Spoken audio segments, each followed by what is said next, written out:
हाँ जी, तो कैसे हो आप लोग? मैं आपका नीलेश भैया बहुत-बहुत स्वागत करता हूँ super fast classes YouTube channel पे। दोस्तों आज की इस वीडियो में हम लोग सॉल्व करेंगे, जी हाँ मेरे दोस्त, आप स्क्रीन पे देख सकते हो, ये आपकी बोर्ड परीक्षा 2024 के लिए सामाजिक विज्ञान का एक ये वायरल मॉडल पेपर। जी हाँ मेरे दोस्त, आप इसमें क्वेश्चन देख सकते हो, सभी के सभी एकदम नए क्वेश्चन है। आपके एग्जाम में डायरेक्ट इसमें ऑप्शन टू ऑप्शन फँसने वाले हैं क्वेश्चन, आप देख सकते हो। इधर बहुत सारे और भी क्वेश्चन है, ठीक है। चलो इसको सॉल्व करते हैं। और उसके अलावा देखो, इसमें जो मैप वाला प्रश्न है ना, जो अंत में आता है 10 मार्क का, उसे भी सॉल्व करेंगे। ऐसा कुछ आपको एग्जाम में मैप मिलेगा और इसमें आपको भरना होगा। तो देखो, मैं पहले से ही भर कर पूरा का पूरा ये लाया हुआ हूँ, आपको समझा दूंगा कैसे क्या भरना है, कौन सा क्वेश्चन का कौन सा आंसर होगा, ठीक है। तो चलो इस वीडियो को शुरू करते हैं। बाकी कहूंगा, चैनल को आप अभी तक सब्सक्राइब नहीं किए हो तो चैनल को सब्सक्राइब कर लेना और बेल आइकन को भी दबा लेना, जिससे मेरी सारी वीडियो की नोटिफिकेशन आपको मिलती रहे। तो देखो, सबसे पहले खंड अ के अंतर्गत आप जानते हो कि 20 मार्क के आपके ऑब्जेक्टिव क्वेश्चन होंगे, एमसीक्यू होंगे। तो चलो इनको करते हैं। देखो, इसमें पहला प्रश्न क्या है, आप स्क्रीन पे देख सकते हो।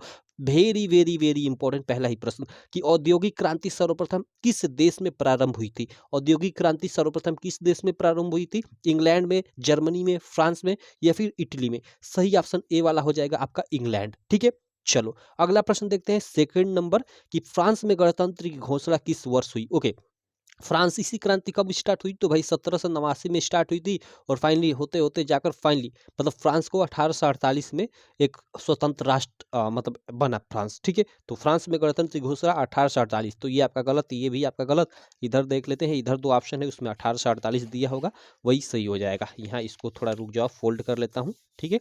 यहाँ पे देखो, ये 1848 सी में दिया है, तो ये आपका राइट ऑप्शन हो जाएगा, ठीक है। चलो अगला है थर्ड नंबर प्रश्न, आप स्क्रीन पे देख सकते हो कि मार्टिन लूथर कौन था? ओके, मार्टिन लूथर कौन था? लेखक था, वैज्ञानिक था, या धर्म सुधारक, या राष्ट्रवादी नेता? ओके, तो देखो मार्टिन लूथर था ना, एक धर्म सुधारक था, तो ये आपका सी वाला ऑप्शन सही हो जाएगा। उसके बाद फोर्थ नंबर क्वेश्चन है कि गुलामगिरी के लेखक कौन थे? ओके, गुलामगिरी नामक पुस्तक है, इसके लेखक का नाम हमें पूछा जा रहा है। डॉक्टर भीमराव अंबेडकर, ज्योतिबा फुले, कैलाश बादिनी देवी, या फिर रामास्वामी नायकर? तो देखो, ये आपका ज्योतिबा फुले, बी वाला ऑप्शन सही हो जाएगा। और रामास्वामी नायकर, ये इनके बारे में भी पूछा जाता है, ठीक है। ये मतलब दक्षिण भारत में एक सक्रिय मतलब समाज सुधारक थे। चलो आगे चलते हैं। सात सॉरी, 4 के बाद 5 नंबर प्रश्न, कि भारत वापस आने पर गांधी जी ने पहला सत्याग्रह कहाँ किया था? भाई, भारत वापस आने पे गांधी जी ने पहला अपना सत्याग्रह आंदोलन चंपारण में किया था, ठीक है। किसानों की मतलब नील की खेती के विरुद्ध में, जो अंग्रेज मतलब अ, किसानों से मतलब जबरन नील की खेती करवाया करते थे, उसके विरोध में चंपारण में ये आंदोलन किया गया है, ठीक है, बिहार के चंपारण में। चलो उसके बाद पांचवे के बाद 6 नंबर प्रश्न देख लेते हैं हम लोग। 6 नंबर प्रश्न क्या है, स्क्रीन पे आप लोग देख सकते हो कि बेल्जियम में किस जातीय समूह की सबसे अधिक आबादी है? ओके, वेरी वेरी ये भी इंपॉर्टेंट क्वेश्चन है, कि किस जातीय समूह की आबादी अधिक है? डच भाषी लोगों की, फ्रेंच भाषी लोगों की, या फ्लेमिश, या इनमें से कोई नहीं? तो देखो, बेल्जियम में फ्लेमिश लोगों की, फ्लेमिश एक जातीय समूह है जिनकी जनसंख्या सबसे ज्यादा है, क्लियर। चलो, और वो फ्लेमिश इलाके में रहते हैं, आपने पढ़ा होगा बेल्जियम मॉडल में। उसके बाद 7 नंबर प्रश्न है, आप स्क्रीन पे देख सकते हो कि संविधान के 8वीं अनुसूची में कितनी भाषाओं को मान्यता दी गई? तो देखो, संविधान के 8वीं अनुसूची में 22 भाषाओं को मान्यता दी गई है, ये हम लोग का सी वाला ऑप्शन सही हो जाएगा। 8वां क्वेश्चन है, आप लोग स्क्रीन पे देख सकते हो कि निम्नलिखित में से किस में महिलाओं के लिए आरक्षण सुनिश्चित है? महिलाओं के लिए आरक्षण किस में सुनिश्चित है भाई? विधानसभाओं में, लोकसभा में, पंचायती राज संस्थाओं में, या राज्यसभा में? सही ऑप्शन आपका पंचायती राज संस्थाओं में हो जाएगा, ठीक है। उसके बाद 9 नंबर प्रश्न है कि निम्नलिखित में से कौन सा शासन का अंग नहीं है? देखो, शासन का अंग, ठीक है, जो शासन करता हो, कार्यपालिका, न्यायपालिका, विधायिका, या फिर नगरपालिका? तो देखो, कार्यपालिका, विधायिका और नगरपालिका कहीं ना कहीं शासन के अंग है, लेकिन न्यायपालिका इनसे स्वतंत्र है, ठीक है। न्यायपालिका नहीं है शासन का अंग, ठीक। चलो अगला हम लोग प्रश्न देखते हैं। प्रश्न संख्या 9 के बाद 10 नंबर, कि संविधान में उल्लिखित 3 सूचियों में से निम्नलिखित में से कौन सा विषय समवर्ती सूची में शामिल है? शिक्षा, कृषि, पुलिस, रक्षा? तो पहला ही ऑप्शन सही हो जाएगा आपका, शिक्षा। शिक्षा समवर्ती सूची में शामिल है। चलो उसके बाद इधर आ जाते हैं। अगला प्रश्न इधर देख सकते हो आप लोग, प्रश्न संख्या 10 के बाद प्रश्न संख्या 11, ठीक है। यह क्या है कि निम्नलिखित में से कौन सा नवीकरण योग्य संसाधन नहीं? ओके, नवीकरण योग्य संसाधन नहीं है, हमें वो बताना है। पवन ऊर्जा, जल, वन, या फिर जीवाश्म ईंधन? तो सही ऑप्शन आपका जीवाश्म ईंधन हो जाएगा, ये नवीकरण योग्य संसाधन नहीं है। देखो, जो नहीं है उससे हमें छाड़ना है, ठीक है। उसके बाद अगला प्रश्न संख्या 11 के बाद प्रश्न संख्या 12 है कि निम्न में से किस वस्तु का भारत से निर्यात नहीं किया जाता है। ओके, निर्यात मीन्स मतलब जैसे अपने देश से बाहर नहीं ले जाया जाता उस वस्तु को, मतलब बेचने के लिए एक तरह से बोल सकते हैं। ठीक है, आभूषण, चाय, जूट या फिर रसायन संबंधित उत्पाद या फिर कोयला। तो देखो कोयलों मतलब जो कोयला है ना बाहर नहीं लिया जाता है, मतलब ले जाया जाता है एक तरह से। ठीक है, निर्यात के लिए। चलो, तो ये आपका ये वाला आपका ऑप्शन सही हो जाएगा। उसके बाद अगला प्रश्न है 12 के बाद 13 नंबर की निम्नलिखित में से कौन सी रेशेदार फसल है। हमें रेशेदार फसल बताना है। गन्ना, चाय, रबर, जूट। जूट भाई, जूट में रेशे पाए जाते हैं। ठीक है, ये रेशेदार फसल है।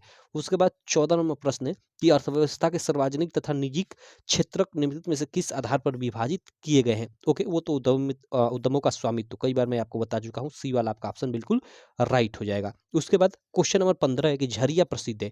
झरिया किस लिए प्रसिद्ध है भाई? कोयले के लिए। ठीक है, कोयले की खान है झरिया। चलो आगे देखते हैं 16 नंबर प्रश्न की लाल पीली मिट्टी पाई जाती है। लाल पीली मिट्टी कहाँ पाई जाती है भाई? दक्कन के पठार में, मालवा के पठार में, ब्रह्मपुत्र घाटी में या थार रेगिस्तान में। सही ऑप्शन आपका फर्स्ट वाला हो जाएगा, दक्कन के पठार में। ठीक है, चलो भाई। उसके बाद 17 नंबर प्रश्न है, आप स्क्रीन पे देख सकते हो कि निम्नलिखित देशों में से किस देश का मानव विकास सूचकांक 2016 के अनुसार भारत से अधिक ऊंचा स्थान है। ठीक है, श्रीलंका, बांग्लादेश, पाकिस्तान, नेपाल। सही आपका श्रीलंका हो जाएगा।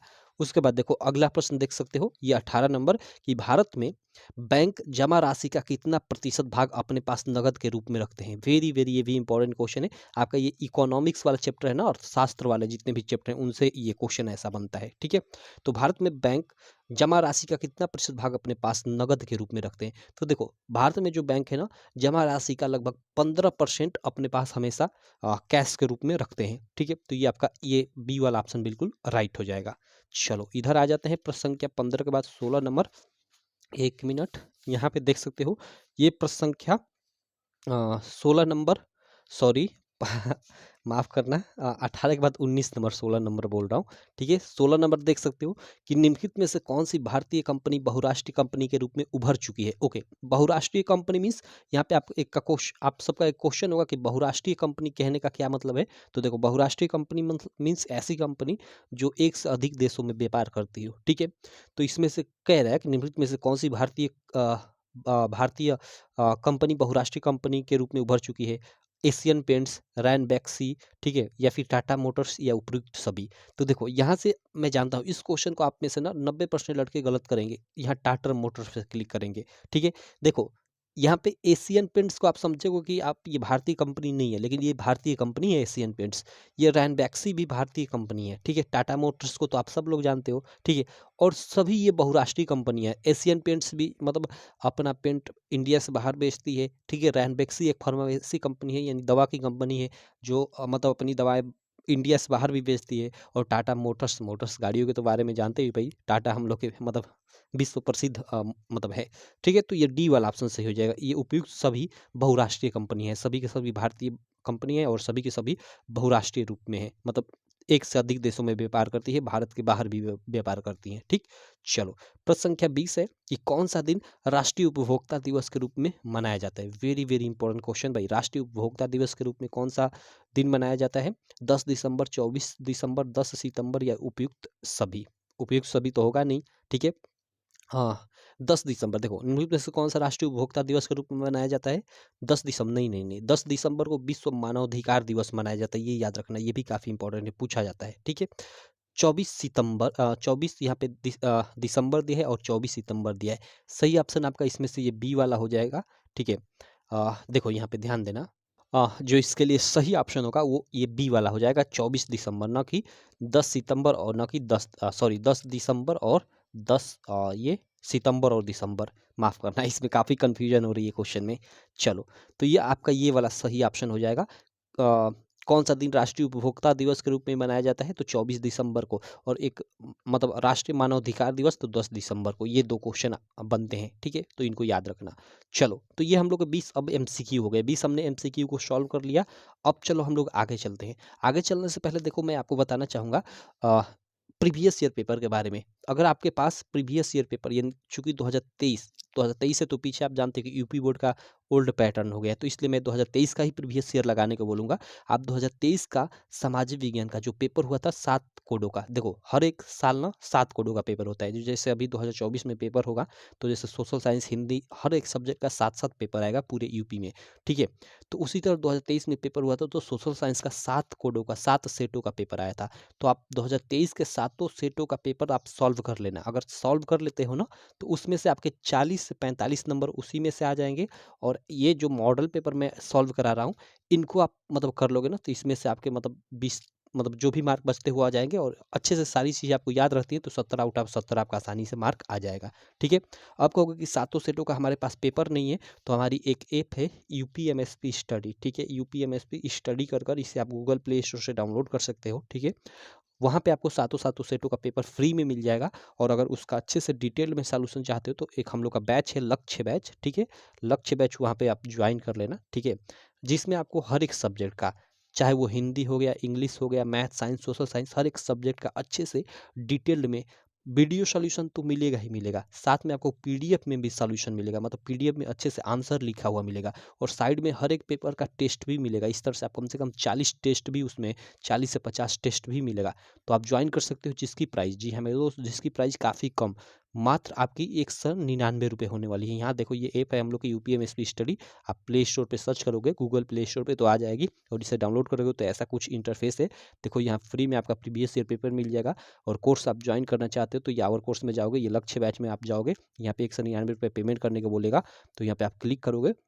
यहाँ पे आकर देखो, यहाँ पे आप बैच की पूरी जानकारी और सैंपल है तो ये वीडियो देख सकते हो। इस लिंक पे क्लिक कर कि यहाँ पे, चूंकि यहाँ से अब अंदर नहीं जा सकोगे, यहाँ पे बाई नाउ करोगे, मतलब खरीदोगे तभी अंदर जा सकोगे। लेकिन बहुत सारे लोग सोचते हैं कि भैया अंदर हमें क्या मिलेगा, मतलब कैसे मिलेगा चीज़ें। तो यहाँ पे मैंने इस वीडियो में दिखाया हुआ है, अंदर जाकर क्लिक कर वीडियो आप देख सकते हो, ठीक है। तो यहाँ पे आप डायरेक्ट भी ऑनलाइन पेमेंट कर सकते हो, जैसे आप पेटीएम से मतलब या गूगल पे, फ़ोन पे से आप करते हो कहीं भी, जैसे फ्लिपकार्ट पे, तो यहाँ से कर सकते हो। अगर करने में आपको दिक्कत आ रही है, आपके पास पेटीएम उटीएम नहीं है भाई, तो आप यहाँ से इस क्यूआर कोड पे देखो, यहाँ आने के बाद स्क्रॉल करके जाओगे तो ये क्यूआर कोड मिल जाएगा। किसी दुकान से इस क्यूआर कोड पे आप पेमेंट कराकर, ठीक है। और फिर पेमेंट कराने के बाद इस पे आप भेज सकोगे। ये जो नंबर आपको दिख रहा है ना, इस नंबर पे पेमेंट का स्क्रीनशॉट भेज दोगे, ठीक है। तो उसके बाद आपको लक्ष्य बैच में ऐड कर दिया जाएगा। यहाँ पे ये आपका नाम भेज दोगे अपना, तो ये हटा दिया जाएगा, सब आपको ऐड कर दिया जाएगा एडमिन पैनल के थ्रू। और फिर अंदर जाकर आप सारा का सारा अपना प्रीवियस ईयर पढ़ सकते हो। मतलब पीडीएफ में भी पढ़ सकते हो, वीडियो भी है, वीडियो भी देख सकते हो, लेकिन सबसे ज़रूरी है पीडीएफ। और टेस्ट भी सारी चीज़ों को दे सकते हो। और यहाँ पे आपको केवल प्रीवियस ईयर ही नहीं, आपका जो बोर्ड द्वारा जारी मॉडल पेपर है ना, उसका भी सॉल्यूशन मिलेगा। और देखो, ये देखो, ऐसा मैं बहुत सारा पेपर बनाया हूँ, ये देखो मैं खुद से ये पेपर बनाया हूँ, ठीक है।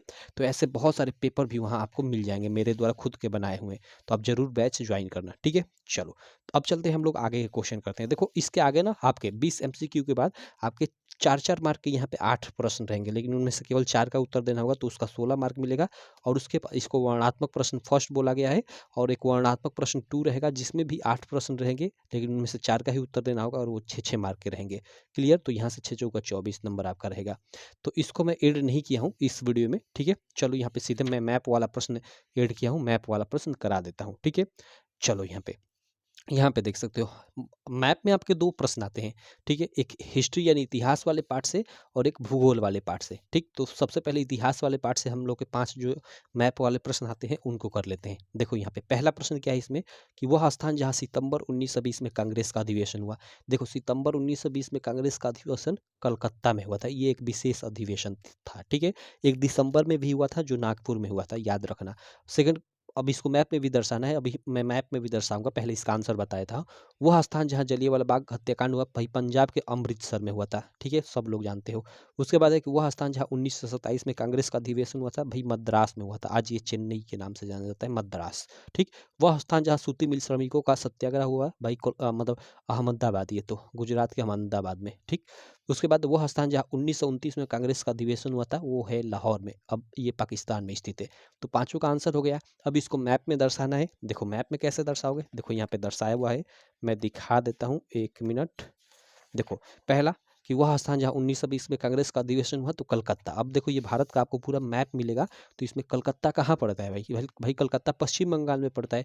अब पश्चिम बंगाल इसको ढूंढना पड़ेगा, पूरा का पूरा आउटलाइन मैप रहेगा। जैसे ये दिया है ये एरिया, तो ये हम लोग का ये यूपी है, इधर ये बिहार है, और बिहार के बगल में ये देखो ये वाला जो एरिया है ना, ये पश्चिम बंगाल है, और इसी में कलकत्ता पड़ता है। देखो पश्चिम बंगाल कहाँ से, ये जो बॉर्डर दिख रहा है ना, ये पश्चिम बंगाल का बॉर्डर है। ये देखो यहाँ से ये पूरा पूरा आता है, यहाँ से यहाँ तक, यहाँ से देखो ये जो ये पूरा दिख रहा है ना, ये ये वाला अभी मैंने जो ये मार्क किया इसके बीच में, यही आपका पश्चिम बंगाल है। कितने लोग इसको पश्चिम बंगाल बता देते हैं? ये पश्चिम बंगाल नहीं है, ये बांग्लादेश है, ठीक है। और पश्चिम बंगाल इतना है, और इसमें ये नीचे एकदम यहाँ पे कलकत्ता पड़ता है। तो यहाँ पे आप देखो ये जो चिन्ह दिया था, ये देखो यहाँ पे चिन्ह दिया था, इस चिन्ह द्वारा दर्शाना था, तो इस चिन्ह द्वारा हमने दर्शा दिया है और लिख दिया कि फर्स्ट का उत्तर कलकत्ता है, ठीक है। बाकी यहाँ कितने लोग कहते हैं कि ऐसे सर मतलब ऐसे नहीं दर्शा सकते, या फर्स्ट लिख दिए हम लोग और कलकत्ता यहाँ पे लिख दिए, और ऐसे ये तीर के द्वारा, तो तीर के द्वारा भी दर्शा सकते हो, लेकिन इस तरीके से बेस्ट होता है जैसे मैंने दर्शाया है, ठीक है। चलो सेकंड है कि वह स्थान जहाँ जलियांवाला बाग हत्याकांड हुआ। जलियांवाला बाग हत्याकांड कहाँ हुआ भाई? तो जलियांवाला बाग हत्याकांड पंजाब के अमृतसर में हुआ था। अब देखो पंजाब यहाँ ऊपर पड़ता है, ये जो एरिया है पूरा आपका ये वाला पंजाब है भाई, ठीक है। तो पंजाब का अमृतसर यहाँ पे है, देखो यहाँ पे ध्यान से, तो यहाँ पे मैंने दर्शा दिया है और लिख दिया सेकंड का उत्तर अमृतसर। क्लियर। चलो उसके बाद देखो अगला प्रश्न है कि वह स्थान जहां 1927 में कांग्रेस का अधिवेशन हुआ, मद्रास, ठीक है। मद्रास कहाँ है भाई? नीचे तमिलनाडु में स्थित है। ये वाला जो एरिया है, ठीक है, देखो ये वाला जो एरिया है पूरा ये आपका इधर अब समुद्र पड़ जाता है, नीचे ये श्रीलंका पड़ जाता है, तो यहाँ पे ये आपका तमिलनाडु है, और यहीं पे आपका मद्रास पड़ता है। तो मैंने इस चिन्ह द्वारा दर्शा कर और लिख दिया है मद्रास, सिंपल। इसका 1 मार्क मिल जाएगा। देखो ये दर्शाने का और नाम लिखने का मतलब आधा आधा मार्क, यानी 1 मार्क। क्लियर। चलो उसके बाद वह स्थान जहाँ सूती मिल श्रमिकों का सत्याग्रह हुआ भाई, अहमदाबाद में। अहमदाबाद कहाँ स्थित है? गुजरात में, सिंपल। तो अब देखो अहमदाबाद, अब गुजरात का एरिया क्या है? देखो ये हम लोग का यूपी है, उत्तर प्रदेश है भाई, ये पूरा ये मतलब एकदम ये बड़ा सा, देखो आपको दिखा देता हूँ, ये पूरा ये बड़ा सा ये हम लोग का यूपी है, ये आपका बिहार है, ठीक है। और यूपी के देखो इधर मतलब यहाँ पे ये छोटी सी यहीं पे आपका दिल्ली स्थित है, ठीक है। यहाँ पे हरियाणा और फिर आपका पंजाब, ठीक है। अब देखो इधर ये आपका उत्तराखंड। अब देखो यहाँ पे ये राजस्थान स्थित है, ये बड़ा सा जो एरिया है पूरा पूरा ये आपका राजस्थान का एरिया है, और राजस्थान के बगल में यहाँ ये वाला जो एरिया है ये आपका गुजरात है, ठीक है। ये वाला देखो ये वाला जो ये पूरा एरिया अभी मैंने दर्शाया ये गुजरात है, और गुजरात की यहीं पे ये जो अंदर सा थोड़ा ये पानी समुद्र अंदर सा ये गया है, ठीक है। यहीं पे आप इसके सीधे में ही यहाँ पे अहमदाबाद स्थित है। तो देखो इस चिन्ह द्वारा दर्शाकर मैंने लिख दिया कि चौथे का उत्तर अहमदाबाद, सिंपल, ठीक है। देखो आपको ये पूरा का पूरा ये याद होना चाहिए, आप आउटलाइन मैप है और इसमें याद होना चाहिए कि कौन कहाँ पे कौन सा राज्य है, ठीक है, तभी आप इसका टिक लगा पाओगे। उसके बाद अगला प्रश्न है कि वह स्थान जहाँ 1929 में कांग्रेस का अधिवेशन हुआ। 1929 में कांग्रेस का अधिवेशन कहाँ हुआ था भाई? तो लाहौर में, ठीक है, लाहौर में। तो अब लाहौर कहाँ स्थित है? तो वही अभी वो पाकिस्तान में स्थित है। तो पाकिस्तान देखो यहाँ पे आपका ये भारत के इधर बगल में, ये मतलब यहाँ पंजाब के इधर बगल में, इधर इधर ये पूरा एरिया ना, या कश्मीर के बगल में भी कह लो, इधर का ये पूरा एरिया पाकिस्तान का है। और ये देखो पंजाब के इधर एकदम मतलब जो ये बॉर्डर है ना इसके बाहर यहीं पे मतलब एकदम लाहौर स्थित है। तो यहाँ पे आप दर्शा कर और लिख दो ये लाहौर, सिंपल। तो इसका 1 मार्क मिल जाएगा। तो इस प्रकार 5 मार्क आपको मिल जाएगा ऐसे दर्शाने का इसका। अब देखो भूगोल वाली चीज़ें दर्शा देते हैं। अब तो ये इतिहास से आपका 5 प्रश्न रहा, अब आपके ये भूगोल से संबंधित रहेगा। और इसमें देखो हर एक प्रश्न के लिए अलग अलग चिन्ह से दर्शाना है। इसमें एक ही चिन्ह दिया रहता है, इसमें अलग अलग चिन्ह दिया रहता है। जैसे राणा प्रताप सागर बांध, इस चिन्ह द्वारा नाम सही दर्शाना है। चाय उत्पादन का एक क्षेत्र, ये चिन्ह दिया है, इस चिन्ह द्वारा नाम सहित। लौह इस्पात उद्योग का एक केंद्र हमें दर्शाना है, इस चिन्ह द्वारा नाम सहित। और रांची नगर ये चिन्ह दिया है, इस चिन्ह द्वारा दर्शा रहा है नाम सहित। और नर्मदा नदी को इस चिन्ह द्वारा नाम सहित दर्शाना है। तो चलो दर्शाते हैं। पहला प्रश्न, राणा प्रताप सागर बांध, ये हम लोग का ये वर्गाकार चिन्ह है, इस चिन्ह द्वारा दर्शाना है। तो देखो राणा प्रताप जो सागर बांध है ना, वो राजस्थान में स्थित है, ठीक है, राजस्थान में चंबल साइड में। तो राजस्थान मैंने बताया कि ये वाला जो एरिया है ये बड़ा सा, ये पूरा पूरा ये आपका राजस्थान का एरिया है भाई, ठीक है। और राजस्थान में देखो राणा प्रताप मतलब सागर बांध यहाँ एकदम नीचे, ये जो बॉर्डर है ना यहीं पे स्थित है, ठीक। तो ये फर्स्ट का उत्तर हो गया। यहाँ इस चिन्ह द्वारा दर्शा दो और लिख दो राणा प्रताप सागर बांध, ठीक है। 1 मार्क आपको इसका मिल जाएगा, ठीक। चलो अगला प्रश्न है, चाय उत्पादन का एक क्षेत्र, ये चिन्ह दिया है, इस चिन्ह द्वारा नाम सही। तो भाई चाय उत्पादन के लिए आप जानते हो दार्जिलिंग काफ़ी फेमस है, ठीक है, दार्जिलिंग, ठीक है। दार्जिलिंग की पहाड़ियों में काफ़ी चाय उत्पादन होता है। और दार्जिलिंग कहाँ स्थित है भाई? पश्चिम बंगाल में। और पश्चिम बंगाल में किस साइड? ये नीचे तो कलकत्ता स्थित था, और ये पूरा मैप आपको पश्चिम बंगाल में मैं आप बताया था, यहाँ तक ये पूरा एरिया जो था ना ये आपका पश्चिम बंगाल का ही था, ठीक है। ये ऊपर तक। तो यहाँ पे देखो, यहाँ पे छोटा सा ये मैंने ये चिन्ह द्वारा ये जो दिया था, ठीक है, ये चिन्ह दिया था, इस चिन्ह द्वारा यहाँ पे दर्शाया हुआ है और यहाँ दिखा देगी, ये सेकंड का उत्तर है दार्जिलिंग, और यहाँ पे दिखा देगी ये है, ठीक है। तो ये आपका हो गया। उसके बाद लौह इस्पात उद्योग का एक क्षेत्र हमें ये त्रिभुज के चिन्ह द्वारा दर्शाना है। तो लौह इस्पात के उद्योग के बहुत सारे क्षेत्र हैं, ठीक है। तो यहाँ पे देखो एक राउरकेला, जो ये उड़ीसा है, यहाँ पे ये उड़ीसा है, ठीक है। यहाँ पे मैंने दर्शाया उड़ीसा की एक राउरकेला काफ़ी फेमस है लौह इस्पात उद्योग के लिए, तो इसको मैंने दर्शा दिया। आप डायरेक्ट उड़ीसा भी लिख सकते हो, क्योंकि पूरी तरह से उड़ीसा में मतलब लौह इस्पात एक तरह से पाया जाता है कई जगहों पे, तो आप यहाँ उड़ीसा भी डायरेक्ट लिख सकते हो, ठीक है। चलो, बाकी यहाँ झारखंड में भी पाया जाता है, तो आप झारखंड में भी लिख सकते हो। उसके बाद रांची नगर इस चिन्ह द्वारा नाम सहित कई बार करा चुका हूँ भाई। रांची नगर कहाँ स्थित है भाई? रांची यहाँ पे स्थित है, ये बिहार है ना, इसके बगल में ये झारखंड है। ये वाला जो एरिया है ये यहाँ से यहाँ तक का ये झारखंड है, और यहीं पे मतलब यहीं पे एकदम ये बॉर्डर, मतलब ये पश्चिम बंगाल के बॉर्डर के पास ही एकदम ये रांची स्थित है। तो रांची को मैंने दर्शा दिया और लिख दिया है नाम। क्लियर है? चलो अगला क्वेश्चन देखते हैं भाई।